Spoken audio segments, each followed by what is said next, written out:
Welcome to the Hockey Writers Prospect Corner, a show with our top prospects writing crew, bringing you the latest news, analysis, scouting reports, mocks, rankings, and much more. From the World Juniors to the NHL draft floor, from the farm to the NHL, our team covers everything that happens in the world of prospects. So sit back, grab a notebook, and get ready for Prospect Corner. Hello, everybody, and welcome back into another edition of the Prospect Corner here at the Hockey Writers. As you can see, we got Logan Horn back on the show. He's replacing Peter this time. I got Devin back on the panel. Thanks. First of all, thanks, Logan, for joining the show again. How's it going? It's going good. Might be a snow day tomorrow here in Calgary, but I'm keeping warm, doing my best. Happy to be back. Nice. And Devin, thanks for returning to the show after a week off, and Peter's busy at the Hockey Hall of Fame. So that's going to be a busy place next week. So how's it going? Sure. Well, it's good to be back. Enjoyed the show last week, boys. Happy to get together with you, Logan. Obviously, we didn't do Grindline this week, but we still found out a way to hang out. So that's right. I'm doing pretty good. Let's get going, shall we? All right. Well, speaking of the grind line, speaking of Detroit Red Wings, that's what we're going to be doing tonight. So, or whenever you're watching this, we're going to be covering the Detroit Red Wings prospect pool and doing a deep dive in our first deep dive of the 2022-2023 season. We did a number of these last season. If you guys have watched any of those last season, we did have a Red Wings one. Devin, you were a guest on the show when we did that, but now you're part of the show. So we're still going to do it, but it's still going to be fun. You're a real boy. And it's great. We got Logan coming from the grind line. So we're still doing it. It's just a different person. So it's still going to be fun. And we're going to dive into the different prospects that throughout all the leagues. Not highlighting all of them because that would take hours. But we're going to go through a bunch of the big ones and some of the underrated guys as well. So before we get going on that, of course, this show is brought to you by the Morning Skate newsletter, brought to you every day now by the Hockey Writers, a great team over there led by Kyle Knopp, a bunch of great writers that put that together every morning. Bunch of great stuff. If you haven't taken a look at that, make sure you're checking that out. Jam-packed all the best hockey stuff on the planet, news, rumors, history, funnies, quizzes, all that fun stuff that'll get in your inbox. Just hit that link in the show description and you will get that every day, Monday to Friday.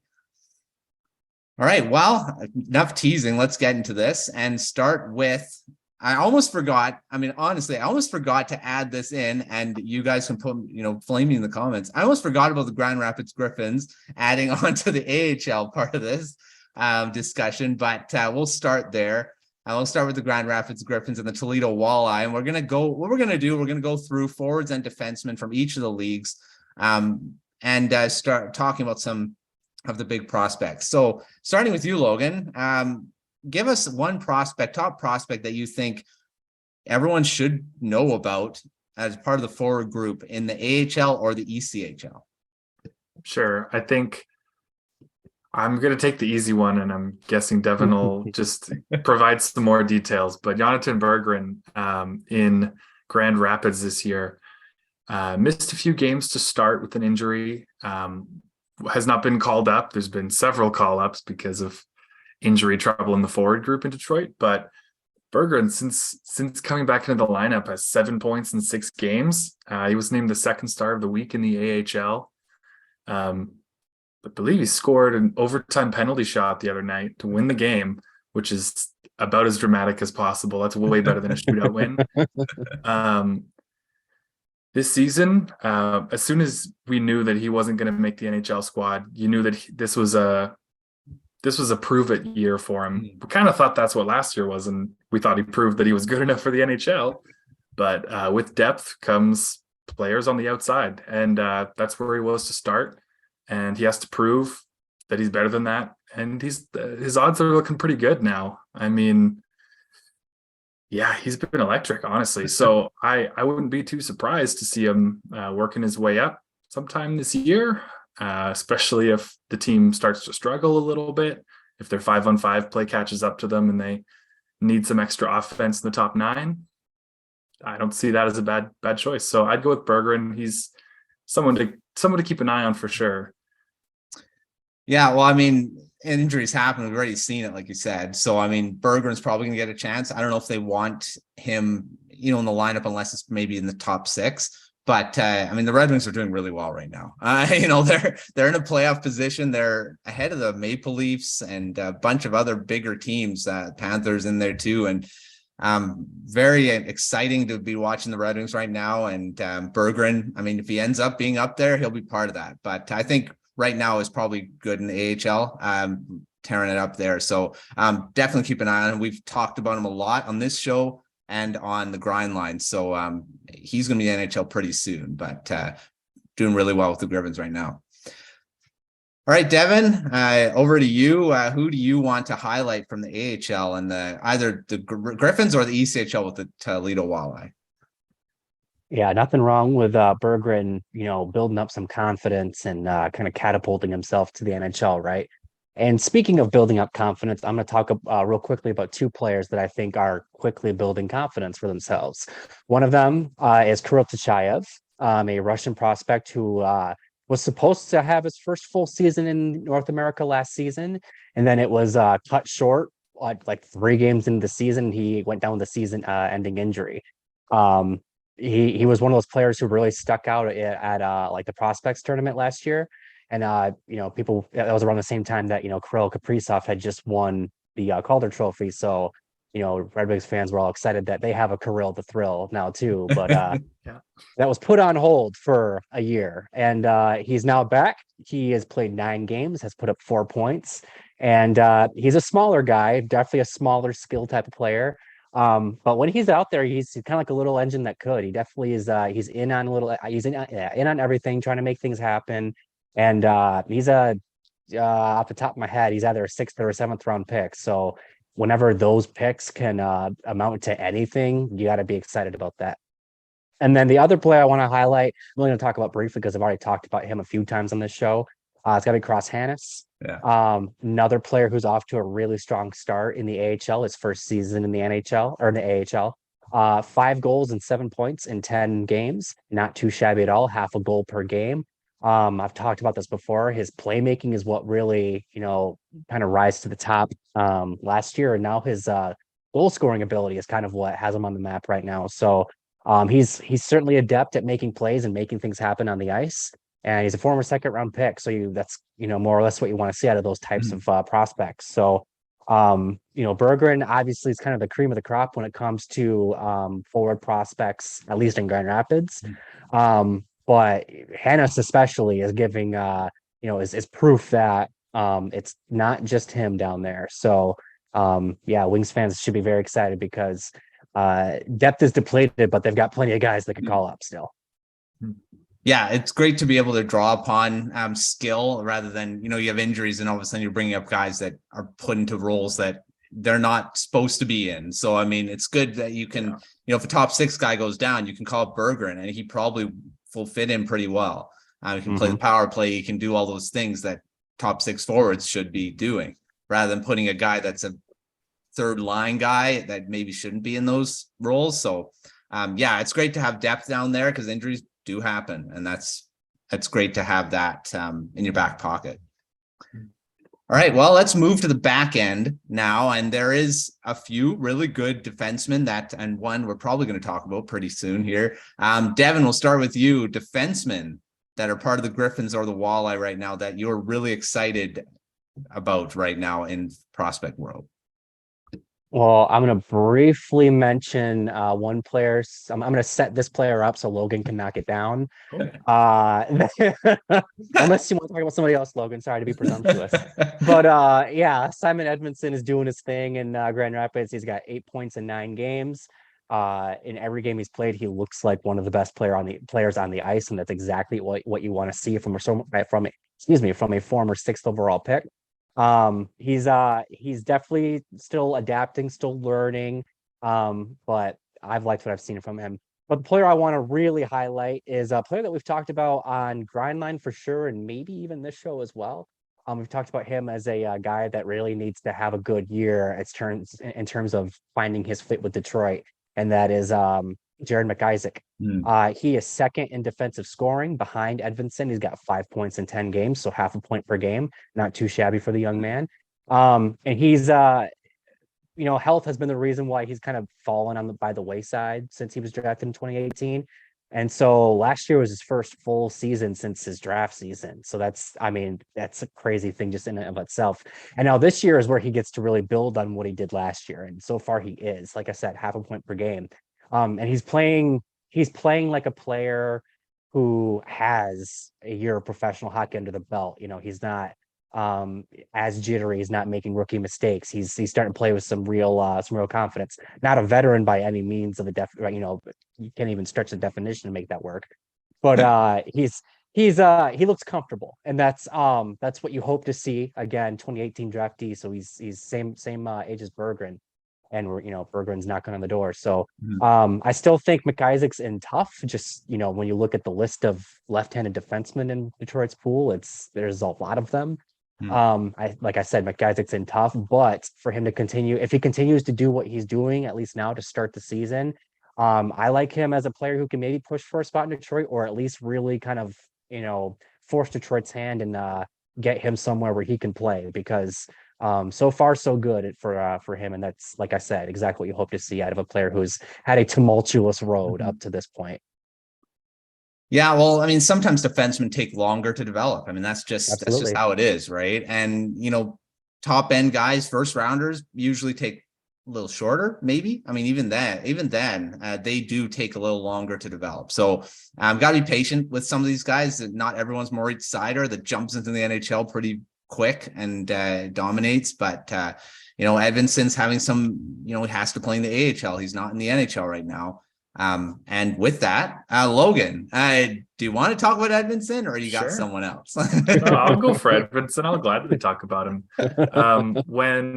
When it was announced that he was being assigned to Grand Rapids at the start of the year, I wrote an article about how that was probably what's best for his development, because he is better than Jordan Osterley. He is better than Robert Hagg.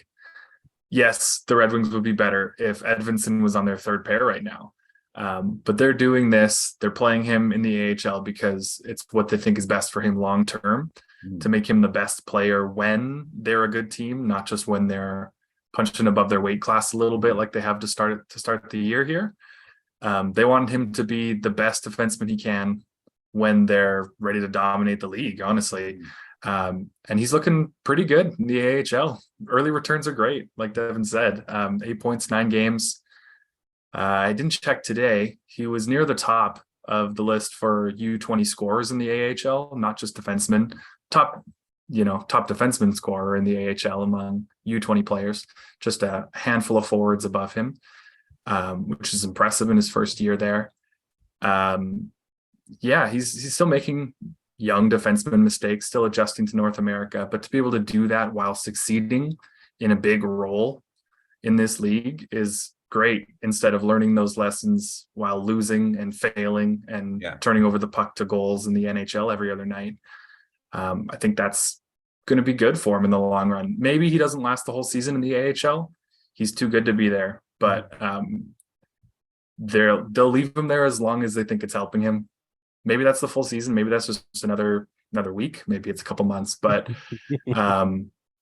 if they go partway through the season, if we get to like the 30-40 game mark and he hasn't played, he's not going to play into the last 10 games. Yeah. You don't waste a year of your ELC on a player that good. But he's looked great. Honestly, I'm excited to see him in the NHL soon. He's going to jump in. If he jumps in next year, then he will immediately be, I feel like it's pretty safe to say he'll be the second best defenseman on the team. You never know, but top 3 for sure, in my opinion. So keep an eye on him still. He's been killing it. We've talked about him quite a bit, and for good reason. He's been, again, he jumped into a professional league and it looks like he's not missed a beat, and he could probably be playing in the NHL, like you said, but when you don't have to play a prospect, that's great. That means you have enough in your lineup that you don't need to play a guy like that. So having developed in the AHL, it's not going to be bad for his development. and then come up when he's ready and when the team is ready for him to play those minutes. So, but still, definitely exciting to watch him down in the AHL. All right, well, let's move on away from the AHL and move into the junior leagues and start talking about the American leagues, the NCAA, USHL, and the other, whatever other ones are down there. Mostly it'll probably be part of the two major ones, but let's start with the forwards and start with you, Logan. Who do you want to highlight from the US junior leagues here? There's a few guys. I'm just going to go with Brennan Ali. He was drafted in the 7th round last year by the Red Wings, 212th overall. So, you don't expect a lot from that, maybe.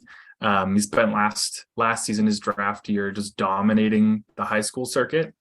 And then he played nine games in the USHL at the end of the year, only scored 2 points, but for the Lincoln Stars. But so far this year, in 6 games, he has 7 points, which is the second highest points per game on his team.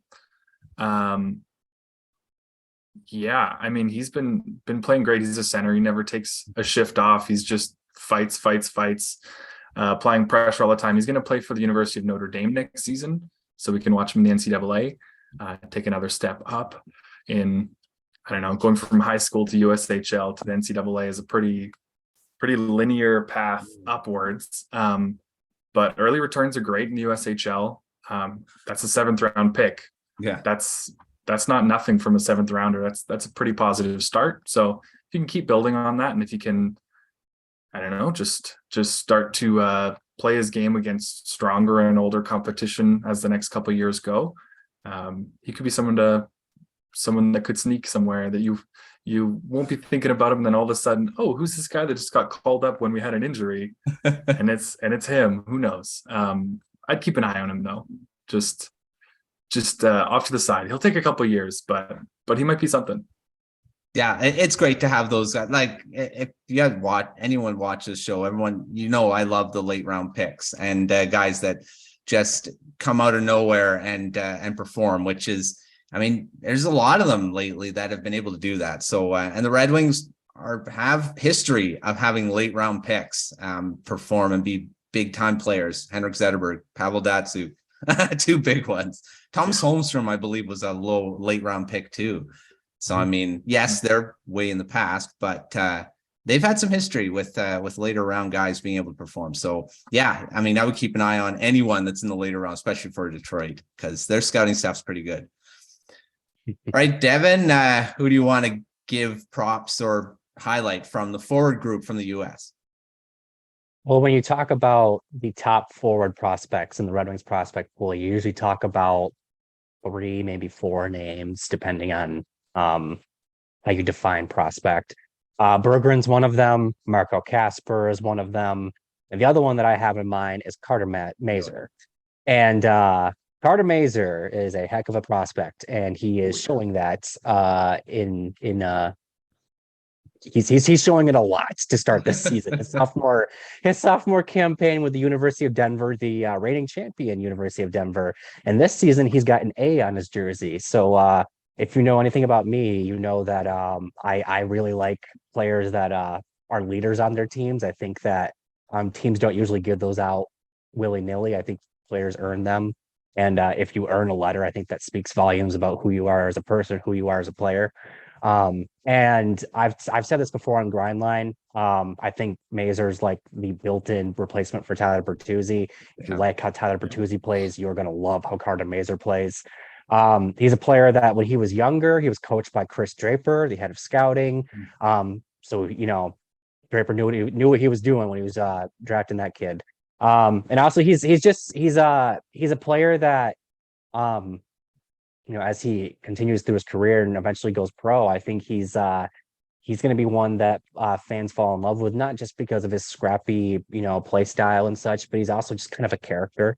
And, players with personality tend to, fans tend to gravitate to those because let's face it, it's a league without personality.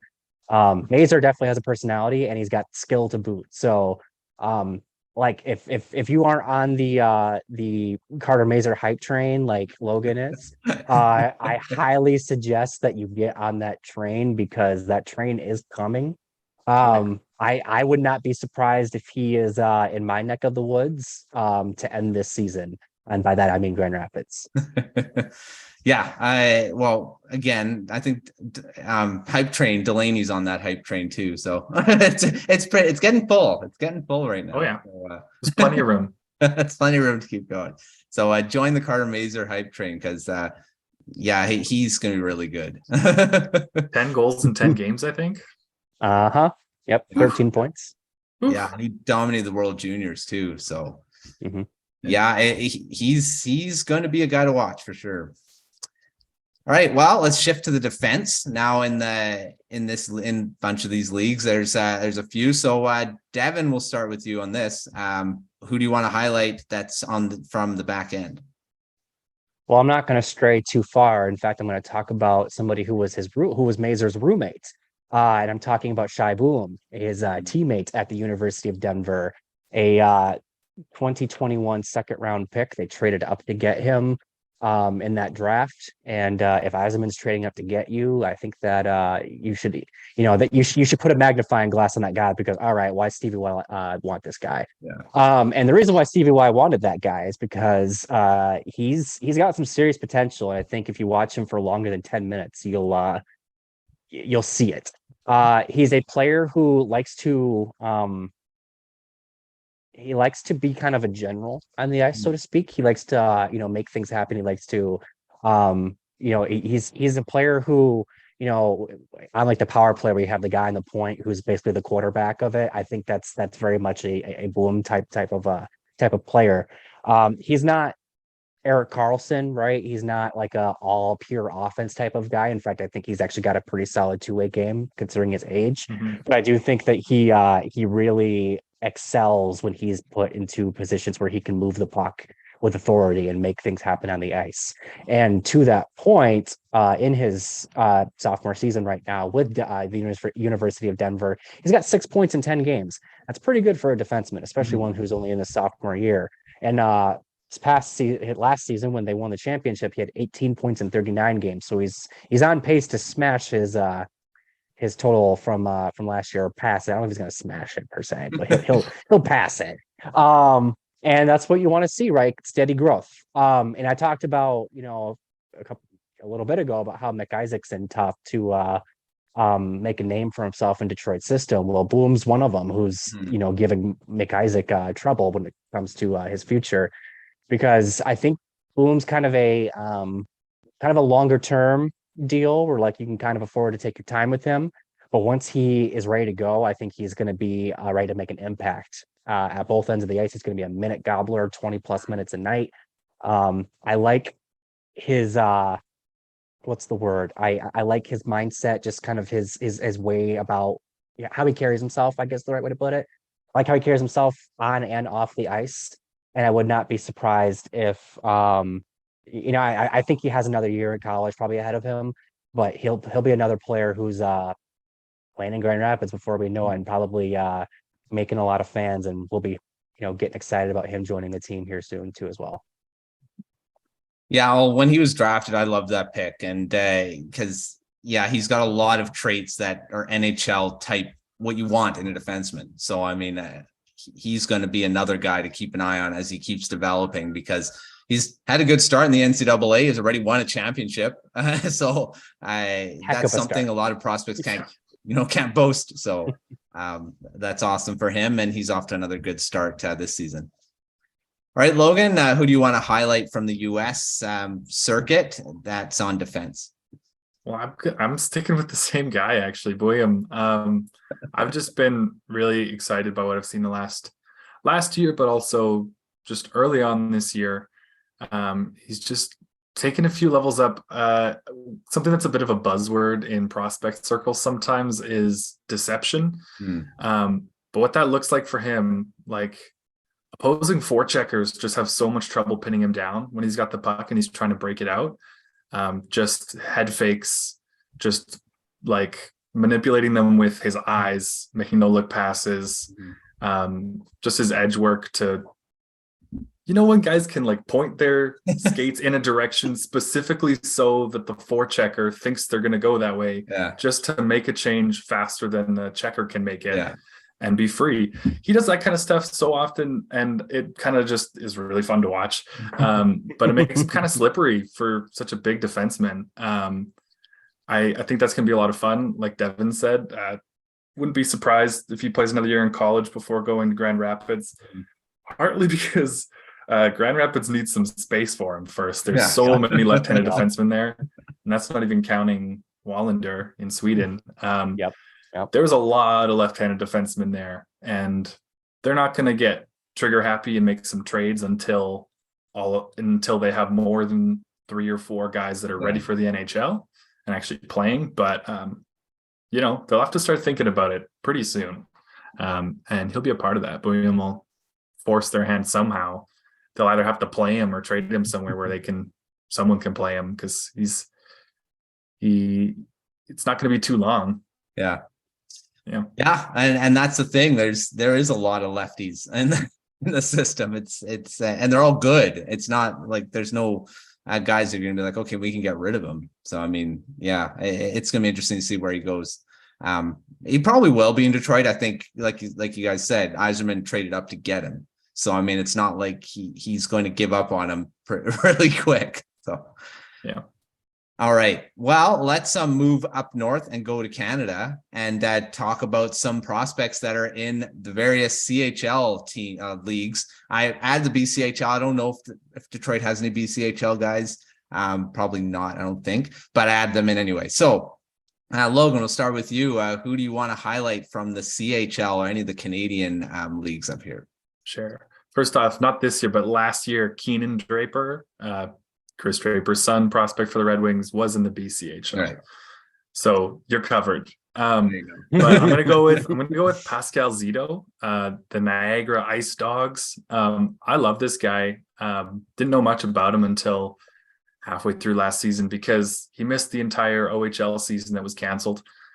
Played last year for the Windsor Spitfires, kind of behind some of the top prospects, Matt Maggio, Will Cooley, and then Wyatt Johnston, who's in the NHL this year, scored 4 or 5 goals already as a rookie, and just dominated the OHL last season. So Zito was kind of behind these guys a little bit, but he had 42 points in 49 games, looked real solid, played well in the playoffs, just a little firecracker guy you don't want to mess with. But he was traded in the offseason from the Spitfires to Niagara, and he's got a little bit of a chance to be a leader here. He's the only drafted player on the entire team. He's only 19, but he gets to be a bit of a leader on and off the ice. He gets to be like the guy, I mean, he's currently second in scoring on his team, 15 points, 14 games. Not a great team. Like I said, nobody drafted, not that means all that much, but there's only 2 players on the whole team with positive plus-minus ratings. Second place has +2. He has a +7. Remarkably better than all of the other high-scoring players on his team who are just high event either direction. He's got the offense, but his effort on defense has been clear, and he is one of the only players on the team who isn't getting just caved in. So he's been really surprising me. I'd love to see him in Grand Rapids in a year or two. We'll see what he can do this year as the top dog. Yeah. Niagara Ice Dogs. Niagara Ice Dogs joke. Do they use that joke on their Twitter account? They better. But I'd love to see what he can do there. I'm excited. Yeah. He played on the same team as Wyatt Johnston last season, and now he's the big guy. But like you said, not a good team, but he could still be good on a bad team. That's what he's been doing right now. Yeah, Connor Bedard's not on a good team. Yeah, that's right. All right, Devin, who do you want to highlight I forgot. We're starting with forwards. As you can see, as we've gone through. So forward group in the CHL and the Canadian leagues here. Well, before I reveal who I'm going to talk about, I find it funny that, talk about the Griffins, talk about even the college ranks. We'll get into the European leagues, and there's no shortage of people to pull from. But when it comes to the Canadian leagues, there's like 4 guys to pick from. It's actually kind of funny. Like, I don't know. I don't know. Like all the scouts that usually, like most teams have in Canada, the Red Wings have those scouts in Sweden. It's hilarious. But anyways, I'm gonna talk about a player who is, and this is the funny thing when they do have, guys in the Canadian leagues, they're like in Ontario or Michigan, so they're right there. I'm going to talk about a guy who is in Michigan, plays for Flint Firebirds. That is Amadeus Lombardi. Not only does he have an awesome name, but he plays a really awesome brand of hockey. He plays a game built on speed and tenacity, and he's got some real solid playmaking ability to top it all off. He's the type of player that fans gravitate to, especially when you're watching junior league hockey. It's I don't want to say it's easy to stand out, but like when you're one of the better players, you can tell. And that is definitely the case with Amadeus Lombardi. He's, like I said, he's wicked fast. He's got 18 points in 16 games to start this season. That is well beyond his pace from last season, where he had 59 points in 67 games. So even last season, not too shabby. And he was a 4th-round pick. I think that the big reason why the Red Wings took him, just besides the fact that he's got a cool name and he plays in their backyard, is because he's a center and he has all these traits of being tenacious and willing to battle. This is a player who I think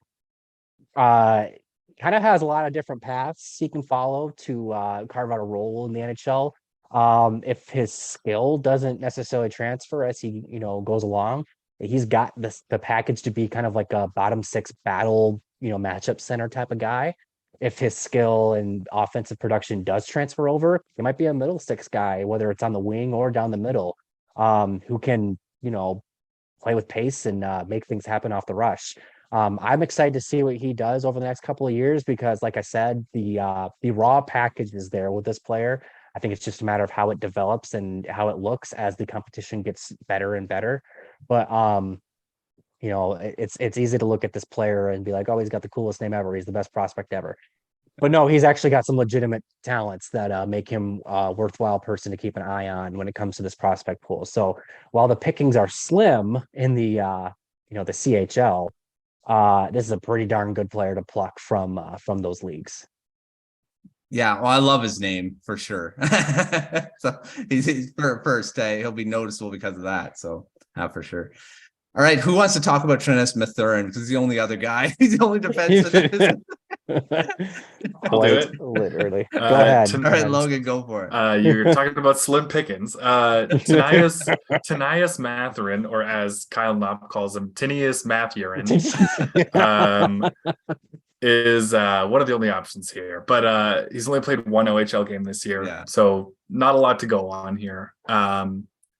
I don't know. I was encouraged by his play at development camp.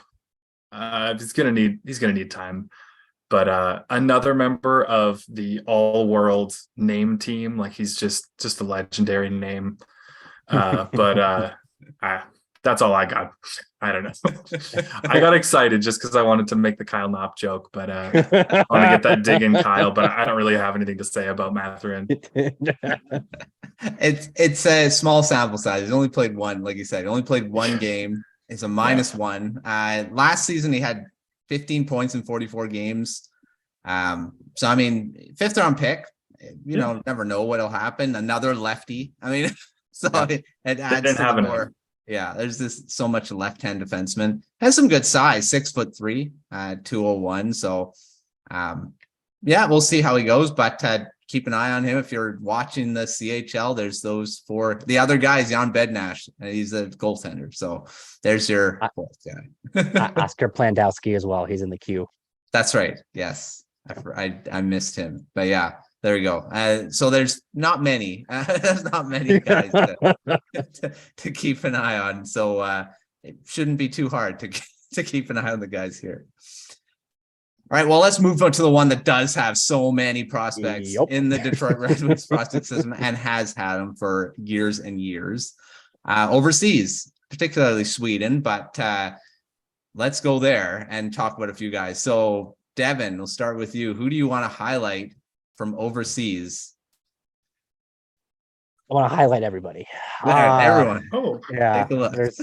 there is no shortage. I could literally go down this list. It's kind of hilarious. I will give a quick shout out to Dmitri Buchelnikov because I think he Ooch. has to. Yes, the Russian player who nobody knew who he was when the Red Wings picked him in the second round last year. I wouldn't, or this past year, past draft. I can't talk. I shouldn't say nobody knew he was. I'm sure there was plenty of people out there who knew his name, but he was definitely not on many people's radar. We'll just put it like that. He's got 11 goals and 21 points in 19 games across play in the KHL, the MHL, and the VHL. So he's just all sorts of level of Russian hockey, and everywhere he's played, he's looked good. We'll put it that way. He's looked darn good. And I think that if you scroll and look up his name on Twitter, you'll find plenty of highlights that'll get your blood pumping. So I recommend you do that. The player I do want to talk about, I alluded to him before. You got to talk about him. He's their top, besides Berggren, he's their top forward prospect. Marco Kasper, the Austrian center. They picked 8th overall this past year, past draft. I keep saying that. He's when Yzerman took him after the first round was over, he met with the media and they asked, what'd you see in Kasper that made you want to pick him? And the thing to this day that stuck out to me is he said that two things. One, they think that he's got underrated skill, and then two, he's not a flashy player, but he's more likely to make the right play than he is to make the flashy play. And two things with that. One, I love players like that. It's like the biggest reason why I grew up in the Datsuk and Zetterberg era, and the reason why I found myself drawn to Zetterberg over Datsuk is because Zetterberg didn't do all the fancy. He wasn't breaking ankles like Datsuk was. And while I love that Datsuk would do that, Zetterberg played a game that I feel like you could coach players to do. He made the right plays. He wasn't breaking ankles. He just always made the right play. If I was talented enough, I could have played like Zetterberg. There's no way I could have ever played like Pavel Datsuk. That's Kasper. Kasper plays, he's got underrated skill, like Yzerman said. He's there's been games where he tries the Michigan. He's able to read plays and make soft and hard plays in the offensive zone, but he's just a really reliable player. There's a reason why he's playing top 6 minutes in the SHL as a 18, 19-year-old kid. That is hard to do. Most kids don't do that in that league, but he is. He's a player, on a recent episode of Grindline, Matt, you said that you thought that he could have played in the NHL this year. And I agree with you. I think that he could have. It would have been in a probably like a bottom 6, 3rd, 4th line role, but I think he could have done it. And I think it would have been fine. It's just a matter of, top 6 minutes in the SHL versus 10 minutes a night in the NHL. I think they made the right call. Yeah. And that's just to kind of highlight where his game was at, from the moment they drafted him. He already plays a very mature game, and it's only going to get better with age. So I think, I still have my reservations about the pick. I think there were other players available that I know I would have picked ahead of Kasper, but the more time, passes and the more I see Kasper play in the SHL, the more I go, all right, maybe there's a reason why Yzerman's running the Red Wings and not me. Yeah. Well, like I said, I think he has the skill set to play in the NHL now because of his defensive game and that two-way game that he has. So, and that's how you have to play. If you want to play in the 3rd and 4th line, as a young player, you've got to have that, or you're not playing there. Yep. So I think that's why. But again, if you don't have to rush a prospect, don't do it. And they don't have to. I mean, that's the bottom line, especially with all the additions they made in the offseason. They don't have to rush anyone. And that's why Edvinsson's in the minors. That's why Kasper's not in the NHL right now. So, but real quick, I need to correct myself. I misspoke. It wasn't Grindline. It was actually a recent episode of this show that you said that, Matt. But still, I agree. Wherever I said. Yeah, wherever you said it, you were right. I could have said it on the podcast. I don't know. All right. Well, regardless, he's going to be exciting to watch when he does get to the NHL for sure. Mm-hmm. All right, Logan, of this big pool of prospects, who do you want to mention? I'm going to go with Dmitri Buchelnikov. second-round pick this last year by the Red Wings. Like Devin said, everyone was scrambling to search him up on eliteprospects.com as soon as the pick was announced. I won't lie, I didn't know who he was. It was the second year eligible, just barely missed the cut for the 2022 draft, was 2021 eligible, but being a little bit of a smaller guy, being on the absolute extreme of the young end for the 2021 draft, he went undrafted and lit up the MHL, like almost 2 points per game. The top Russian junior league just dominated. And some people tried to write that off. He played on the same team as Matvei Michkov, top prospect for the upcoming 23 draft. But if you watch him play, you know it's not just Michkov. It's Buchelnikov is special too, not to the same level, but he's going to be a player. He's got a ton of points across all of the major leagues in Russia. He's played 2 games in the MHL, 4 goals, 4 assists, 2 games in the juniors as a 19-year-old. He's too good for that. So he hasn't gone back because they recognize that. Then he spent a week or two just kind of warming the bench in the KHL, not earning many minutes or not earning minutes at all. Scored 1 goal in 8-9 games, but mostly sat. So now he's kind of landed in the VHL, the second tier pro league in Russia, where he's over a point per game. He's playing very well. He had a great goal this morning, I guess it was. Scored a great goal, manipulating shooting lanes, just holding onto the puck just an extra second, not minute, second longer, just having that patience to get a better shot. His shot's wicked, his skill's wicked. I'm very excited for him. It'll be interesting to see what happens the next little bit. He's struggling to get minutes in the KHL. He's too good for the VHL. He's part of the SKA St. Petersburg organization. And Matt, you know the struggles there with Vasily Podkolzin, hashtag free pods. Yeah. But he's struggling to get minutes as a young player and on a good team in a good league. He's fighting against Matvei Michkov for minutes. He's fighting against 2024 draft pick Ivan Demidov, who has played a couple games in the KHL recently. So it'll be tough to get minutes, might not get any more this year. But if he doesn't try to cross to North America soon, he'll get his turn in the KHL, and he's going to be a good player. Yeah, I admit I didn't know anything about him either. When I was looking at all the draft picks the Red Wings got, and I'm like, nope, I don't know who he was. But yeah, he's definitely making a name for himself for potential. Is again, he was undrafted, and again the size factor, but whatever. And that he's probably going to be a good player. It seems like undersized players are proving everyone wrong these days. So, all right, well, let's move to the defense. And I know one guy we're probably going to mention. Devin, we'll start with you. Who do you want to highlight on defense? Does it start with a W? Is it William Wallinder? Is it a double? Is it a double W? Double W? Quadruple U? Yeah, I don't know. Anyways, I'll talk about Wallinder briefly. There's another guy I wanna talk about as well. Wallinder is if there's one takeaway from this episode, folks, I hope that it's the Red Wings are stacked on the left side on their blue line when it comes to prospects. Like it's borderline hilarious. Wallinder is and that's not to account for the guys who are already on their roster, right? Yeah. So I think Wallinder is another one of them, and he's another big guy with skill. He's a guy to look out for in the coming years. He was very raw when they drafted him.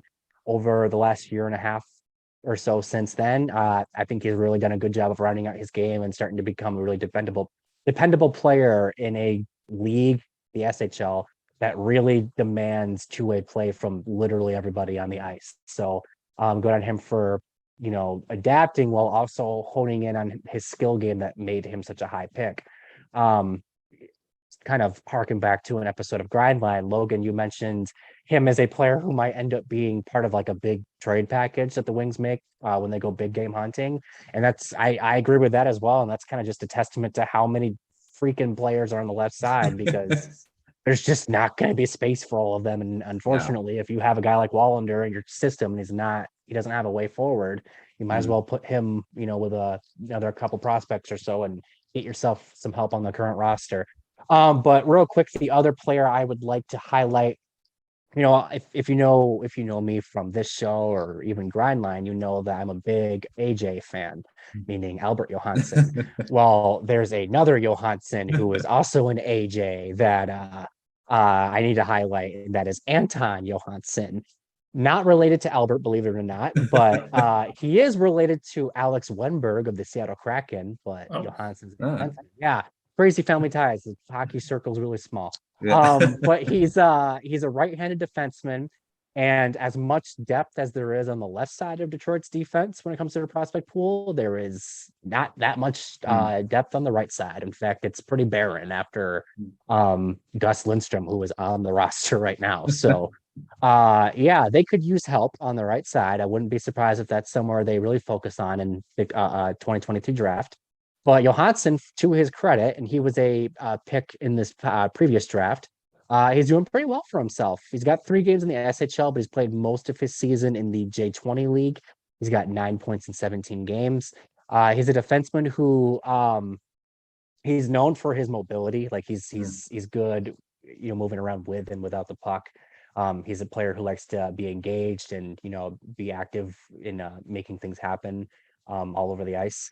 I wonder about what his ultimate upside is, but that's kind of the case for many defensemen that are not taken in this first 2 rounds. But I think that given the league he's in, given how much the Red Wings scout that league, I'm inclined to, and he's another AJ, I'm inclined to believe that he's got a bright future ahead of him. And I think that he's off to a good start this year. And if he can kind of keep building on that, he's going to be a guy to, keep an eye on in the years coming, because, just to reiterate it, as deep as they are on the left, they are not nearly as deep on the right. So they could use the help. Yeah. While you mentioned Wallinder, there's been talk about Bo Horvat and the Red Wings. Yeah. Even though the Canucks need right defense, I would not be against getting Wallinder. So I'll throw that out there. Case in point, right? Like, awesome trade chip. Yeah. I'm not saying I don't think the Canucks should trade Horvat, but if they do, I think the Red Wings should definitely look. But I mean, if they don't get Larkin re-signed, that is, because I think if they get Larkin, they don't need Horvat. Yeah, I agree with that. All right. Well, Logan, who do you have on defense? I mean, Wallinder you could expand on, but there are some other defensemen over there. Who do you want to highlight? I'm so sorry. I got to keep going on Wallinder. There you go. That's my guy. My first article for the Hockey Writers was on him when he won he was named the top junior player in Sweden last year. Played pretty well in the SHL. He's been incredible, honestly, playing for Rögle. 11 points, 16 games, 1 more than Marco Kasper, who is a top 6 centerman. So to have one of your top defensemen, 2nd in scoring on the team, 6th, or was it 7th? 7th highest scoring defenseman in the entire SHL. He's 20 years old, 6'4". That's a big boy. And that is a very, very valuable player. Devin's right. I have said before that he would be a great trade chip. It's not wrong. He would be worth a lot, but he's been playing so well this year. I feel like I have to retract it and just say play him. Keep him. It's tough though, because the Red Wings have Edvinsson coming up. Won't be long before he's a top 4 guy. They've got Sherratt signed 4 more years. That leaves 1 spot in the NHL unless they trade or bury Sherratt's contract, which I doubt they'll do, because he's been just like a man on a mission, and his mission is to body check every player on the ice at least twice. And he's doing a great job of it, honestly.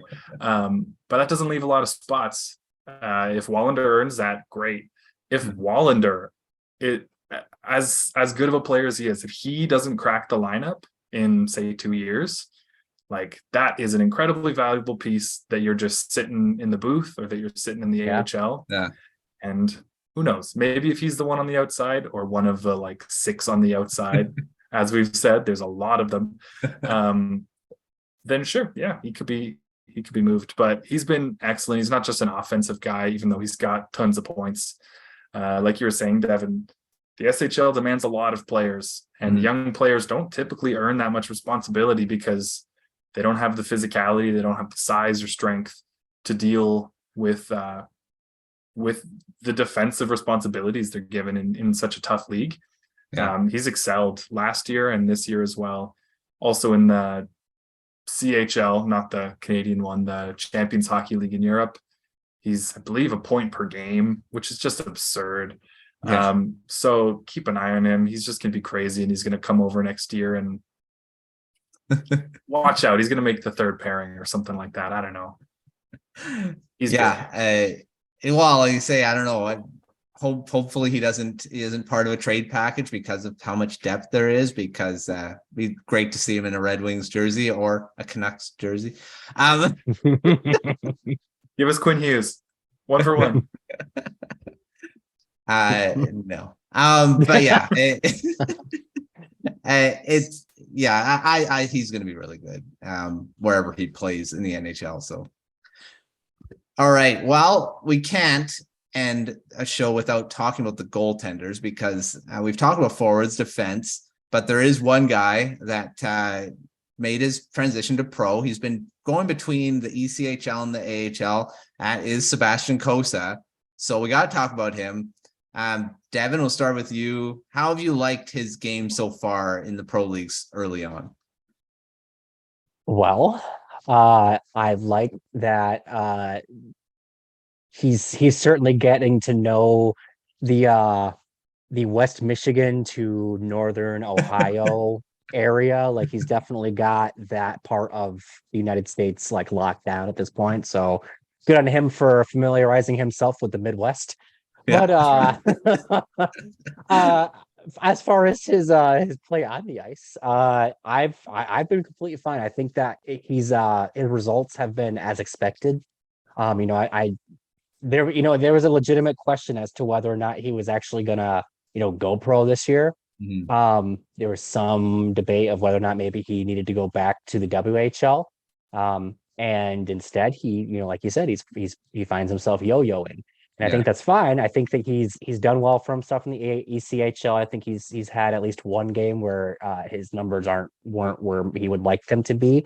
But I think that just to kind of skip ahead here before I get to there, I think at some point they're going to want to find a stable spot for him, because I know, me personally, if I was yo-yoing between one spot and another, I think at some point my production would decline because of that lack of stability. And Coast is only human. I know that he's a better athlete and there's a reason why he's a professional goaltender and I'm not. But you'd like to see him get somewhere and get comfortable, right? And I think that when he's been in Grand Rapids, he's only played 2 games. He has had 1 good game and 1 bad game. So I don't think that I think his game's fine. Like I said, I think it's as expected. I think you're talking about a 19-year-old goaltender who isn't considered the best goaltending prospect in the world, but he is considered one of them. And I think that he's showing that. I think he's shown a lot of promise. When I watched his first game live, and I definitely saw the areas where he needs to improve, but I also saw the areas where it's like, all right, there's the foundation, because I think that the talent, if you just watch him play on any given night, you can see the talent. It's just kind of him putting it together over the course of time that's going to determine how good of a goalie he's going to be. But my takeaway from, if there's one takeaway to come from my spiel here, it's find this place somewhere, get this guy, plant some roots for this guy so he can start playing consistently, and not worry about whether or not he's got gas in his car because he's got to make a trip to Toledo or Grand Rapids the next day. Yeah, right.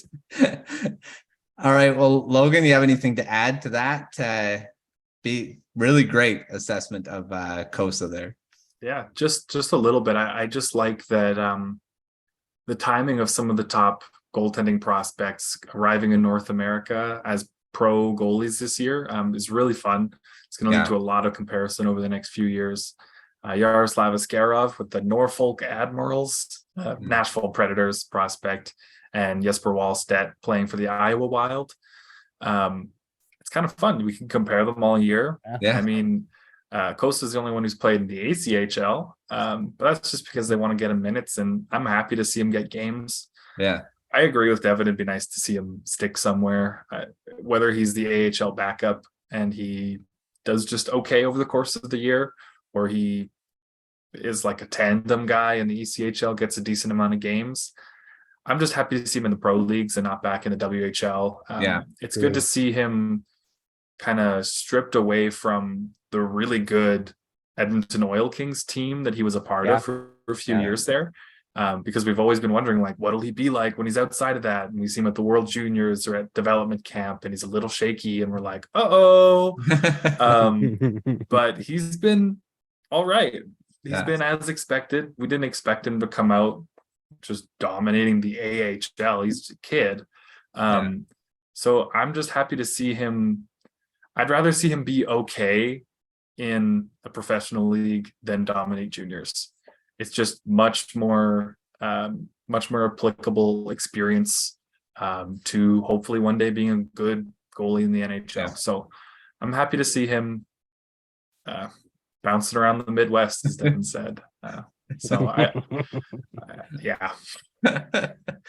Yeah, well, goaltenders, it is better to have increased competition, and and that's why it is good he's turned pro and he's not playing the WHL anymore, even though, like you said, he was surrounded by a great team, and can be masked. Those weaknesses can be masked with a great team in front of you. So it's great for him to be where he is right now, even though he is jumping up and down, but we'll eventually get someone where he will play a lot and in one spot. But right now, I think it's probably okay for his development. All right, well, let's move to the next wave. Past Cossa, there's a few other goaltenders. Logan, do you have anyone else who is next? Let's say who is next in line after Cossa right now? Someone who's taken a bit of a different career path. Well, just the only other one really in North America. Carter Gielander. No, I don't know. Playing for Colgate University in the NCAA. He's had a couple so-so years, only played about 30 games in 2 seasons, something like that. He's a monster. He's 6'5", 7th round pick in 2019. And he's really had a hot start to the NCAA season on a very bad team. He has a .923 save percentage, 2.49 goals against average. Again, very bad team. Second highest save percentage in the entire NCAA among goalies that have played 10 or more, that have 10 or more starts. There are goalies with like 8 or 9 starts that have slightly better save percentages, but a .923 in 10 games on a bad team that is losing a lot of games, that's not nothing. This is a career path we've seen for some goalies, a development path, playing through the NCAA for your whole eligibility, moving to ECHL, AHL, trying to build your way up. He's not a big name guy, but he is a big guy, and he's been playing real well. So if he can keep this going and continue to build this trajectory upward that he has the last few years, he could be someone to watch. Maybe he just ends up being in Grand Rapids for a longer chunk of his career, but there's something there. So I'd keep an eye on Carter Gielander. And again, goaltenders take longer to develop. Like we said with defensemen, they take even longer as goaltenders. So so keep an eye on him. Devin, you have anyone else in the goaltender realm that could be next in line past Cossa?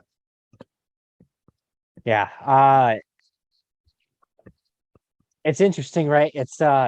They certainly have prospects in the crease. Like it's not a lack of bodies, but it's very much the Sebastian Cossa show when it comes to discussing, the Red Wings' future in the crease. And it's a good thing that their goalies are Huso and Nedeljkovic, who are 27 and 26 respectively. So it's not like they've got, guys who are at the back end of their career and it's like they got to get this going now. So they've got time, and if it's not Cossa, there's enough time where they can get that backup plan, goalie joke, I guess, nice. In place. But a couple other guys that are worth mentioning here. One of them, it's kind of a iffy thing to call him a prospect because he is older for a prospect, but Victor Brottstrom, he's a guy who's in Grand Rapids right now, 25, going on 26. 2018 draft pick, so he was older when they drafted him. But he's out of the 3 goalies that Grand Rapids has been used, mind you, Kossa's only played 2 games, but he's been the best, at least statistically. So he's Swedish goalie. Go figure. I think he actually might be Finnish, but anyways, regardless, he's a Nordic goalie. We'll just call it that. And when he's played in the prospect tournament, the Traverse City tournament, he's always looked really good. When he plays in Grand Rapids, there are nights where he's looked shaky. There have been nights where he steals the show. A lot of fans will know him because he's done his little headstand thing when he's won first star of the night. If you don't know what I'm talking about, go ahead and look up his name on Twitter. You'll find it. It's great. But he's another guy with personality. I don't think he's got, like I said, he's up there in age already, so I don't know that he's got like a ton of room to grow, but goalies are weird. They can come out of nowhere and be good at like the age 30. But I don't know. I think he could very well become like a backup at the NHL level. I think it's just a matter of whether or not he can string together enough quality starts on a consistent basis and whether or not he can get those starts. But that's a whole nother topic for discussion. But the other goalie I want to highlight, and he was briefly mentioned a little bit ago, is Jan Bednash, the Czech goalie. Drafted in the 2020 draft, plays in the QMJHL. And he's another one of those guys that when he's wearing the winged wheel, so prospect tournament, even like preseason, he looks pretty good. And he's one of those players one of those goalies where like you see the foundation and you see if he's going to be a quality goalie, this is how he's going to be it. He's one of those goalies where you can tell that. And he plays in the Q, and the Q is like the worst possible league to evaluate goalies in because it's very much an offensive league. So if you're like a decent goalie in the Q, that means you'd be like an elite goalie in the WHL. So he's been fine in the QMJHL this year. I think he was better last season than he was this year. I don't know if maybe he's a little disheartened that he's still in the QMJHL, but he's another guy worth keeping an eye on, right? I think he's shown some promise, like I said, especially when he plays with the winged wheel. And I think that he'll be another one of those guys who's battling with Cossa for ice time probably next season, because I think at that point the Wings have to make a decision on him. And it'll be interesting because, like I said, he's shown promise, and if Cossa doesn't work out, it's either him or Wallinder who are like the at least in terms of being a prospect that are in line to like have a shot at this.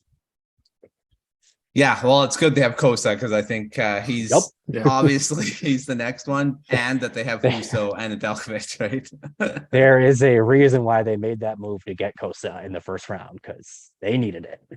yeah, for sure.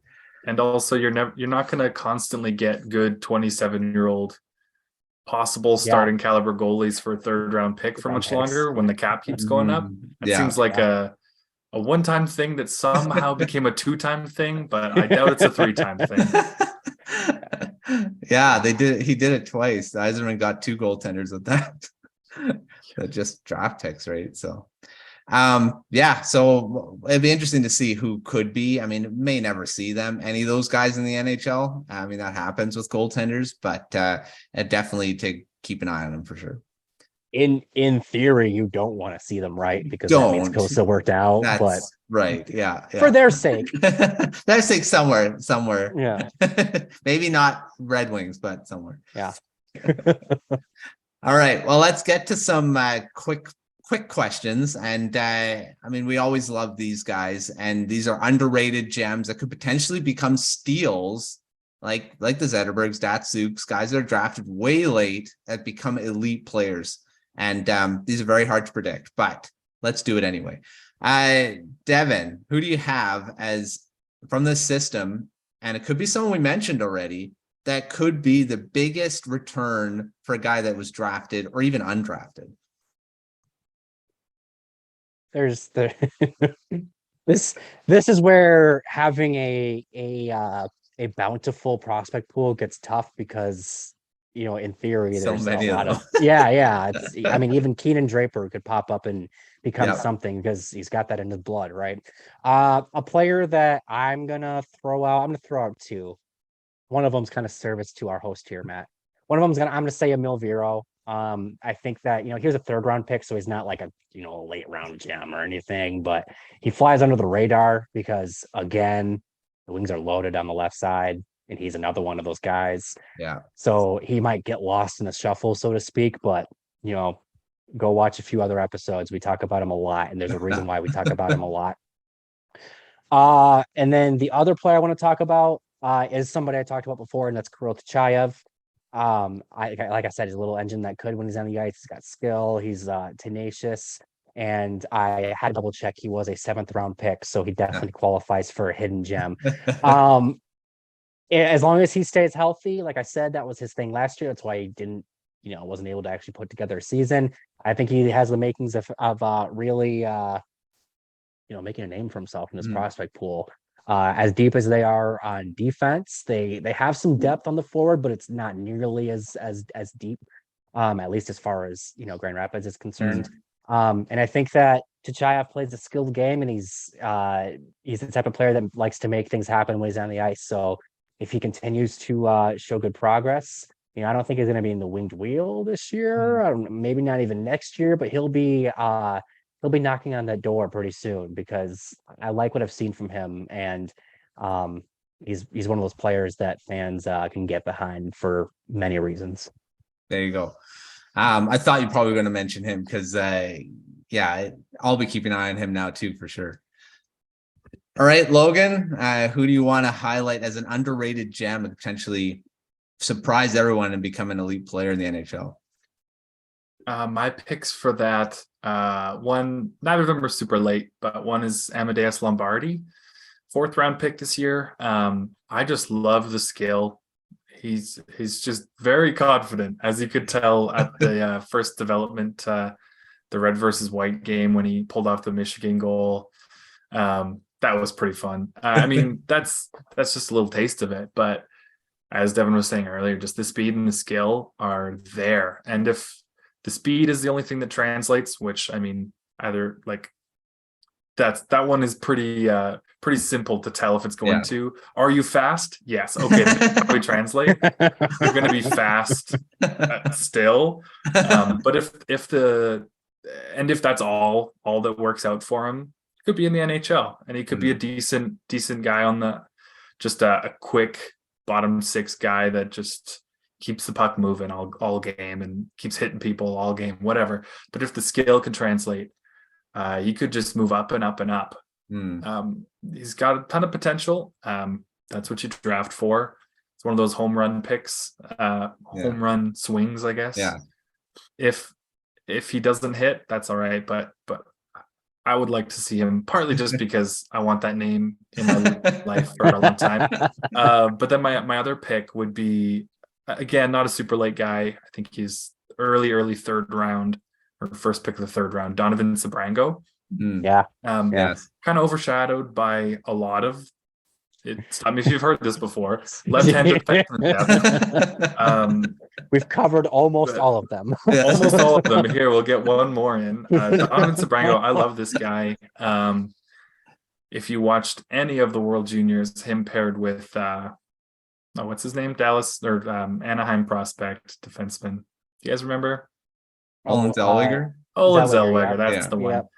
They were paired up together, and Sebrango just freed Zellweger up to just dominate on offense and not ask any questions. Kind of reminds me of really everyone he plays with, but kind of a Chris Tanev type. Like, you don't expect much offensively from him. He has, I think, 3 points in the AHL this year, and he is almost halfway to his career high. So you don't expect a lot from Sebrango on offense. That's not his game. His game is enabling another defenseman to be an elite offensive defenseman, Chris Tanev, whether that's Quinn Hughes or I don't know who they had in the past. Well, in Calgary now, everyone that he's played with there basically has had career years. Because he just makes their jobs easier. And that's kind of what I see Sebrango as, is just an excellent stopper who just makes makes everyone on his team's life easier. His goalie, his D partner, all the forwards get to play with the puck instead of chasing it because he just stops it. And that's not the flashy kind of thing that you see and you're like, oh, that guy's going to be a top 4 guy in the NHL someday. But those are the things coaches love. And despite all these extra great prospects around him, he's still earning minutes in the AHL, still playing games. He's played a ton already, played 100 plus. And he's just was drafted in 2020. So I would love to see him make the NHL in a legit role. Kind of feels like a built-in replacement for Olli Maatta, who's had more offense than we expected so far this year in Detroit, but just on a 1-year deal, expected to just be a defense first guy to enable anyone on the right side. And I'd love to see Sebrango get there someday. And so he's my pick. I'd love to see him be an elite shutdown guy. Yeah, well, you mentioned Emil Viro. I think he's another one. I think Viro is that type of defenseman too. He's not overly flashy, but he does his job. He's scored a goal already. I was really happy to see that. But yeah, Sebrango's going to be. I think he will make the NHL in that Tanev type role for sure. And I mean, those defensemen. That's why I still think they should make it an award for defensive defensemen. That are like that, because they don't get the accolades, but they make the great defenseman great. Devon Taves with Cale Makar. I mean, but Taves puts up a lot of points as well. Yeah. He's a little different, I think. All right. Well, that's pretty much the end, but let's go to the end with these 2 final questions. And, like we've said, all prospect groups need improvements, and one, we're probably going to be right on this, but is it correct to say that they should be focused on the right side of the defense in the future? Logan, do you agree with that? Is that their biggest need, is the right side of defense, or is there another part that they need to improve in future drafts? I mean, it's definitely the barest part of their prospect pool depth, but I genuinely think they're still at the point that they can't be picky. If you think the best player there is a left-handed defenseman, sorry, take another one. Because eventually you will have 3 or 4 guys that you love in the NHL, and then you can start to move some of the other guys. You don't do that until that's stopping you from playing good players in the NHL. So they need any help they can get. Whoever they have in the third pair a year from now, if they pick someone in the draft that's going to be better than him, great. Drop the other guy down. Your team's better for it.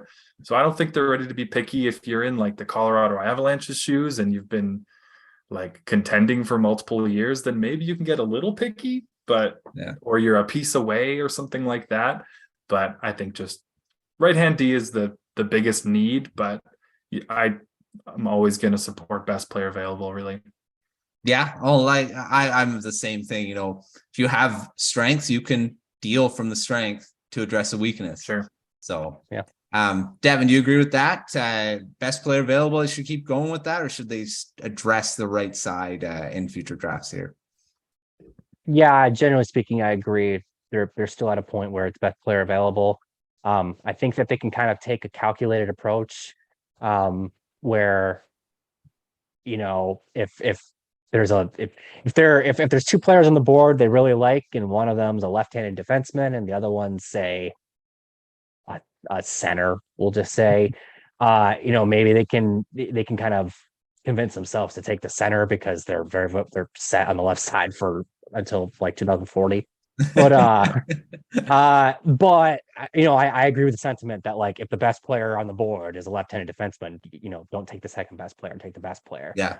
I think that they shouldn't be afraid to take a goalie, in the draft as well. Maybe not with like your first or second pick or anything, but like, if there's a guy you like in the 5th round, take him. I know you have Cossa, but like we just talked about how if he doesn't work out, because there's really nothing else there. And then even like at center, I think that they could still use another high-end center if they're picking in the top 10 this year for whatever reason. We talk about how this is a forward heavy draft class, and you're not really going to be talking about defensemen until, maybe 10, 11, 12, unless things change. Yeah. I think you can be fine. If they can luck their way into an Adam Fantilli type of player, I think that's, rebuild over. I think they've got it. Like, it doesn't even matter. They don't have help on the right side. They can figure it out at that point. But they've got a solid base with what they've got pretty much across the board. Now it's about continuing to add quality pieces, and then you can start to fill in the gaps because you've got excess pieces in other places. So yeah, to long story short, still pick best player available. Yes. There we go. I think I agree. I think that's probably what they should be doing. And because you do have a strong prospect pool, doesn't mean you should just say, well, we'll just address the weaknesses and that's it, because you could bypass a really great player because of doing that. So we'll see what they do. Draft is still months away, but we'll have a lot more coverage on that as we go. But that's just a sneak peek of what they should do as the draft goes, which is really exciting coming up. It doesn't even matter if the Red Wings end up picking in the 20s. I mean, they're still going to get a great prospect there, especially with this draft. All right, final question on this episode, and we're going to go back in time to when Devin, you put out that top 25 prospects at the end of the draft. It's a post-draft edition. You haven't done anything yet. So Devin, we'll start with you. Would you change any of the top 5 right now? And I'll just quickly go through. So you had Simon Edvinsson first, Jonatan Berggren 2, Marco Kasper at 3, Albert Johansson at 4, and Sebastian Cossa at 5. Would you change any of that? Would you put someone else in there? Because you got Wallinder at 6 and Shai Buium at 7. And Zator Buium's getting quickly coming out of that prospect range. What do you think? Yeah, I looked at the top 10, and there's definitely already, I can tell you right now, there's some things I'd move around, but that's the benefit of hindsight, right? Yes. I think that even when I wrote this, I wrote that Berggren and Kasper at 2 and 3 was essentially a coin flip. If the breeze hit me right, I would have put Kasper at 2 instead of Berggren. And I still think that, relatively speaking, they're pretty darn close, because I love Kasper as a prospect, but I've said it before. I wonder if they left upside on the board when they made that pick. And I think that I also took into account, NHL readiness, and I firmly believe Berggren could be in the NHL right now if they let him be. But we also said the same thing about Kasper, right? But I think that Berggren could be like in a scoring role, whereas I think Kasper would be in a checking role to survive. But I still say that's basically a coin flip. If you want to say Kasper is above Berggren, I agree with you. It's close for me. And then the other thing. And I'm still a huge AJ person. I'm not even, I'm chewing for him all day long. But I will say that I would flip him and Wallinder. And the only reason why is because Wallinder is thriving in the SHL right now, whereas AJ is very much in the figure it out phase of the AHL. And I firmly believe he's gonna figure it out, but when one guy is thriving and the other guy is not, and they're in pretty comparable leagues, the thriving guy ranks ahead, in my opinion. Yeah, that's right. And it's going to be interesting to see how this rankings, I'm not sure when you do your next one, but when you do, it's going to be interesting to see where all these guys fall, because season changes things. So Logan, what do you think about, would you change anything in that top 10 if you were writing this right now? Well, Devin read my mind with AJ swap with Wallinder. That's exactly what I was thinking. Swap them 6th and 4th. It's tough to keep AJ up that high with the slow start he's had. Lots can change. So you never know. But even just within the top 5, or well, at least in the top 10, I'd bump Carter Mazur up quite a few. I might have had him slightly higher originally, but after the start he's had, 10 goals, 10 games, 13 points after his team lost their 3 highest scorers last year.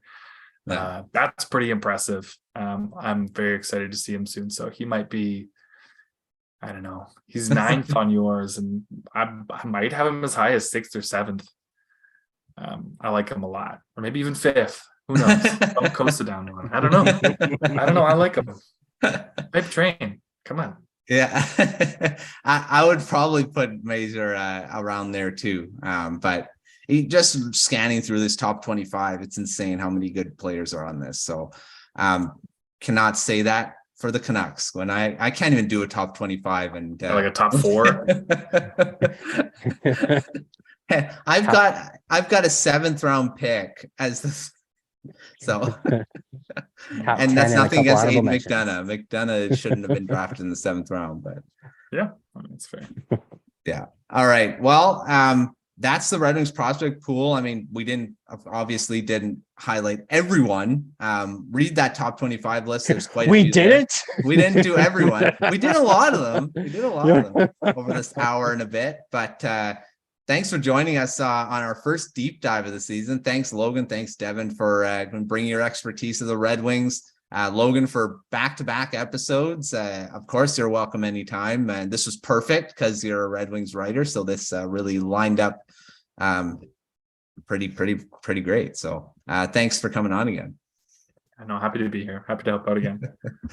There we go. So we'll be back next week. I'm not sure what team we're going to go next on our next deep dive, but we'll have another one for you guys. And keep an eye on, if you're not a Red Wings fan, watch these prospects because they're fun to watch. And we love exciting players in any team, and because you just love watching. If you just love watching hockey, you're going to love a lot of these prospects. So make sure you're joining us then and signing up for that Morning Skate newsletter at morningskate.io.